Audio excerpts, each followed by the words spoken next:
So you've probably heard all about the AI race, right? But what's really going on underneath all those headlines is something way deeper. It's more like a civil war, a fight for the very soul of artificial intelligence. And honestly, the outcome is going to shape everything.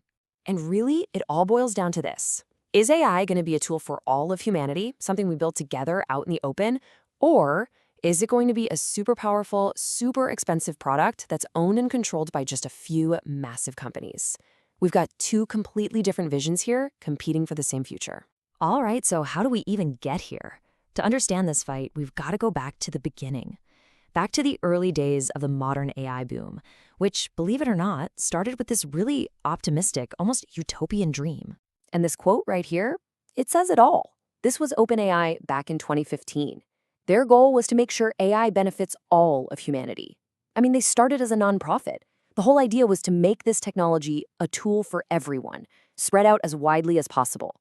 It wasn't about making a product, it was about making progress for us. And look, this open source spirit wasn't just OpenAI. It was everywhere. It created whole communities, like Hugging Face. You can think of it as the GitHub of machine learning, you know? It became this amazing central place where researchers could just share everything. Models, data sets, you name it. They were building on top of each other's work right out in the open. It was a total golden age of collaboration. But, well, you know how these things go. That beautiful collaborative dream, it was on a collision course with a cold, hard, and very, very expensive reality. Because it turns out, this kind of progress costs an insane amount of money. And when I say insane, I mean it. To get these incredible results, the amount of computing power needed just exploded. Since 2012, the compute for the biggest AI models has jumped, get this, 300,000 times. That's not a typo. It was doubling every few months. It just completely left Moore's law in the dust. Which brings us to the billion-dollar question. Literally, who's going to pay for all that? Just to give you a sense of the scale here, training one model, GPT-3, cost an estimated $12 million. And that was years ago. The models were just getting bigger and more expensive. That's not the kind of cash a little nonprofit has lying around. So OpenAI was at a crossroads. They had these massive costs, so they had to make a choice. In 2019, they did a major pivot. They went from being a pure nonprofit to this new thing, a capped profit company. And what did that do? And let them take in billions of dollars in investment, most famously from Microsoft, to pay for all that computing power. It was a deal they felt they had to make to survive and keep pushing forward. And if you want to know just how big of a shift this was, listen to this quote from Ilya Sutskever, one of OpenAI's co-founders. He basically said, "We were wrong. Flat out, we were wrong." He argued that because the tech was getting so powerful, it just didn't make sense to open source it anymore. And that was it. The line in the sand was drawn. The civil war was on. So with that split, the whole AI world kind of fractured. It kicked off this new arms race, not just about who has the best tech, but about competing philosophies, each backed by billions from corporate giants. So let's break down the major players in this fight. Okay, so you've basically got four big camps. First, there's OpenAI, which is now mostly closed and has Microsoft's backing. Then you have Anthropic. They actually spun out of OpenAI, and their big thing is safety first. They're backed by Google and Amazon. Then, kind of surprisingly, you have Meta. They've become the biggest champion for open source with their Llama models. And of course, you've got Elon Musk's xAI, which is aiming for what they call a maximally truth-seeking AI. And this war isn't just about software and ideas. It's also a battle over the hardware itself, the metal. On one hand, you've got NVIDIA, who just dominates the market for the GPUs that power all this stuff.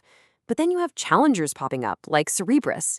These guys are building these absolutely enormous single chips. We're talking wafer scale the size of a dinner plate, all to try and train AI even faster. And you can't have AI without data, right? It's the lifeblood. So naturally, there's a huge battle over that too. OpenAI's data, it's now a top secret proprietary asset. Meta, on the other hand, trains its open models on huge chunks of the public internet. And then there's xAI, which has this trump card, direct access to the real-time fire hose of conversations happening on X. But wait, There's more. This is a war on so many fronts. You've got the huge geopolitical angle, the US versus China. You've got the insane race for talent. Companies are poaching the smartest minds from each other. There's even a battle for inference speed. That's just how fast the AI can actually think and give you an answer. And all while this is happening, you still have these scrappy, independent open source groups like Eleutheri fighting their own fight. Okay, so why should you care about all this? Because this is not just some squabble between a few billionaires and their tech companies. The winner of this war gets to write the rules for the digital world that all of us are going to be living in. The CEO of Hugging Face, Cremant Delang, I think he said it best. The main risk with AI today isn't some sci-fi robot apocalypse. No, the real risk is the concentration of power. It's all about who gets to hold the keys. So let's get really clear about what's at stake here. For you. First, power. Who gets to control the AI that's going to shape what information you see and even what you think is real? Second, censorship. Who decides what the AI is allowed to talk about, what ideas are okay and what aren't? And third, ownership. All of our digital culture, our art, our writing, our code, is being used to train these things.